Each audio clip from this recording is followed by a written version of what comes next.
districts within Assam itself. Suspended MLA Adelbert Nongrum expressed dissatisfaction with the VPP's party's shift on the reservation policy, accusing them of abandoning their initial position. He called for a direct face-to-face discussion with the party, emphasizing that his actions were for the betterment of society. Suspension ke Shongapi, tani kawai, nganum hun nganum pediang. Dada Pim Court yang ini markmat, toko suspension ke Shongapi. Dada pihak nga ngalak ban appeal nam taban reconsider ia kani ke suspension. Dada kadai on the suspension ru compare court yang ini, ngini keren, habasyat abasai, berkum kirang ba, ngini keren lang.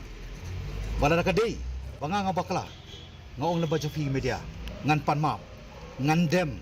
Ngan ngu ya kita kibrio bakwa ya kata nanga dari lebih pibak lama pi compare ngan suong forgive and forget tadi kawai barka bakadu aku apen pau kau belum ke strong message ke bangajukuran po district council ngajukuran po state government bangan keren mentai la ke jong ke party pikam ba fide ke Nongrum blai pikam ba di ke clean politics pikam ban wipe out your favoritism nepotism pikam ba fenu end up yang high level attitude manong tani kawai God sees the truth but wait